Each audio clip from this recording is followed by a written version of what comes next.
प्रारंभ होता है कि तथा सप्तम आकूत्याम रुचिर्यज्ञोऽभ्यजायतः।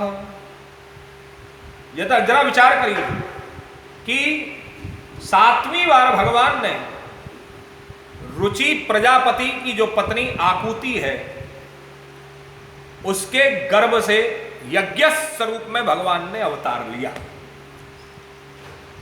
अर्थात यह जो यज्ञ हम और आप लोग करवाते हैं घरों में, यह यज्ञ वस्तुतः भगवान नारायण का ही अवतार है।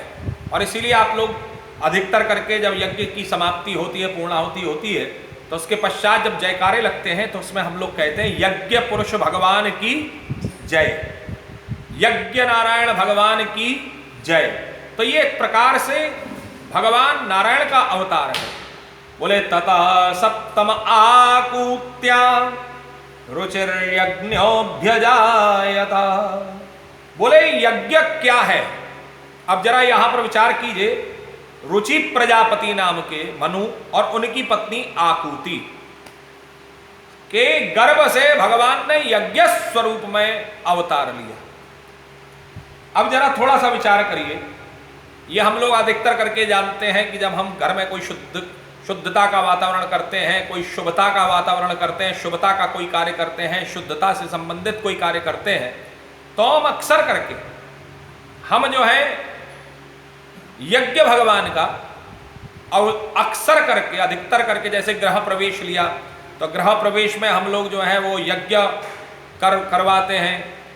यहाँ तक कि जब विवाह आदि उत्सव होता है उसमें भी यज्ञ का जो है आवश्यक प्रावधान किया गया है। तो ये यज्ञ वास्तविकता में सामाजिक दृष्टिकोण से, वैज्ञानिक दृष्टिकोण से और आध्यात्मिक दृष्टिकोण से, शारीरिक दृष्टिकोण से ये यज्ञ क्या करता है।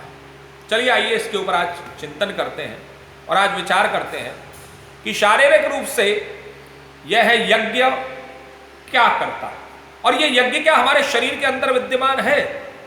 क्या ये यज्ञ अग्नि जो है ये शरीर के अंदर विद्यमान है? जरा विचार करिए। हमारे शरीर के अंदर भी, क्योंकि हमारा शरीर के बारे में लोगों ने, हमारे शास्त्रकारों ने, हमारे ऋषि मुनियों ने बड़ा सुंदर कहा है, शरीर माध्यम खलु धर्म साधनम। शरीर माध्यम है धर्म का। और अगर ये शरीर, और शरीर में भी कौन सा? बोले ये शरीर का अभिप्राय बोले क्या धर्म हम किससे कर सकते हैं? जरा विचार करिए। पहले तो आप 84 लाख योनियां ढूंढिए जिनमें हम धर्म कर सकते हैं, जिनमें हम धर्म करने के लायक बने हैं। पहले तो आप 84 लाख योनियां ढूंढिए। इन 84 लाख में से 83,99,999 योनियां ऐसी हैं जिनमें हम धर्म नहीं कर सकते। 83,99,999 योनियां केवल और केवल भोग योनि है। भोग योनि है, वह अपना कार्य करती है। उसमें कर्म की ज्यादा, उसमें वो उसका जो कुछ भी है वह सब भोग योनियों में। वह जो कुछ भी 83,99,999 योनियां जितनी भी हैं वह सब अपना कर्म अगर करती भी हैं तो वह कर्म भी उनकी प्रकृति है, उनका स्वभाव है। जैसे मधुमक्खी शहद का निर्माण, अब हम कहें मधुमक्खी भी तो कर्म करती है, कर्म भले ही करती है लेकिन वो उसकी सहज प्रवृत्ति है, वह उसकी सहज प्रकृति है। इट्स द नेचुरल प्रोसेस, वो नेचुरल प्रोसेस है। वो कोई ऐसा नहीं है कि उसका निश्चित ही आप ये मानिए कि जो है वो करेगी। उसको करना, वो उसका नेचुरल प्रोसेस है। अगर वो मधुमक्खी वो नहीं करेगी तो क्या करेगी? जरा विचार करिए। अब इसी को रूप में अगर हम लोग ये कहें कि साहब ये तो ये हमारा और आपका भी तो काम करना भी नेचुरल प्रोसेस है। Yes, I agree. मैं आपकी इस बात से पूर्णतया सहमत हूं, पूर्णतया, कि वास्तविकता भी यही है कि ये हमारा नेचुरल प्रोसेस है। हम इस योनि में, लेकिन ये धर्म करना, धर्म कर्म के अंतर्गत में करना और उस कर्म को करते रहना, ये हमारी बुद्धि, हमारे विवेक और हमारे विचार पर केंद्रित है। हम धर्म करते हैं। पहले तो हम जरा विचार कीजिए, धर्म करने का सौभाग्य केवल और केवल हमको मनुष्य योनि में मिला है, धर्म करने का सौभाग्य। और जब धर्म करने का सौभाग्य हमको केवल और केवल जो है मनुष्य योनि में मिला है, तो यह धर्म हमारे कर्म के माध्यम से होता है। हमारा कर्म परिवर्तित करता है धर्म में, हमारा कर्म परिवर्तित होता है धर्म में। धर्म में और कर्म में बड़ी सूक्ष्म व्याख्या जो है व्याख्या है, बहुत सूक्ष्म व्याख्या। और वह सूक्ष्म व्याख्या क्या है, जरा विचार कीजिए।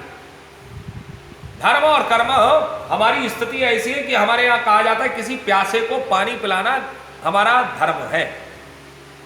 नहीं साहब, किसी प्यासे को पानी पिलाना हमारा धर्म नहीं है, किसी प्यासे को पानी पिलाना हमारा कर्म है। जरा विचार करिए, जब हम किसी प्यासे को पानी पिलाते हैं तो वो हमारा धर्म नहीं है, वो तो हमारा कर्म है। मेरे पास में पानी है और मेरे पास में कोई प्यासा आया है तो मुझे उसको निश्चित पिलाना चाहिए, मुझे उसे निश्चित पिलाना चाहिए। अगर मैं उसको नहीं पिलाता हूं तो ये तो जो वस्तु मेरे पास में है मैं उसका दुरुपयोग कर रहा हूं। अगर मैं उसका उपयोग नहीं कर रहा हूं तो, अगर मेरे पास में जल से परिपूर्ण एक जल है, मेरे गिलास है, और उस गिलास का मैं किसी के लिए प्यासे को पानी पिलाने के लिए सदुपयोग नहीं कर रहा, तो विचार करिए वो स्थिति क्या है। वह स्थिति है कि फिर व्यक्ति जो है वस्तुतः अगर देखा जाए कि वो तो आप एक प्रकार से आप अपने उस पानी का, जो आपके पास में एक गिलास जल है, उस जल का आप दुरुपयोग कर रहे हैं, आप सदुपयोग नहीं कर रहे, आप दुरुपयोग कर रहे हैं, आप उसका उपयोग नहीं कर रहे। अब उसका उपयोग सदुपयोग में कैसे परिवर्तित होगा, यही आपका कर्म आपके धर्म में कब परिवर्तित होगा, जरा विचार करिए। हमारा यही कर्म धर्म में परिवर्तित तब होगा जब प्यास आपको भी लगी होगी, प्यास मुझे भी लगी होगी, और उस समय पर एक ही गिलास पानी होगा, और उस एक गिलास पानी में जरा विचार करिए, वह है पूरा का पूरा एक गिलास, आधा गिलास नहीं अपितु एक गिलास। वह है आपका, क्योंकि मुझे प्यास एक गिलास जल की है, तो मेरी प्यास एक गिलास जल से ही बुझेगी, आधे गिलास जल से नहीं बुझेगी। मैं सही कह रहा हूं या गलत कह रहा हूं? और जब आधे गिलास जल से मेरी प्यास नहीं बुझेगी तो वह एक गिलास जल की प्यास जो है वो मुझे भी लगी है और आपको भी लगी है, और उस समय मैं अपना जल छोड़ करके अपना पूरा का पूर्ण एक गिलास जल मैं सामने वाले व्यक्ति को, आपको, प्यासे को प्रदान कर दूं, तो यही प्रदानता मेरी दानता में परिवर्तित हो जाएगी, और यही कर्म मेरा धर्म में परिवर्तित होगा। यही मेरा धर्म बन जाएगा, मेरा कर्म ही धर्म में परिवर्तित हो जाएगा। जरा विचार करिए।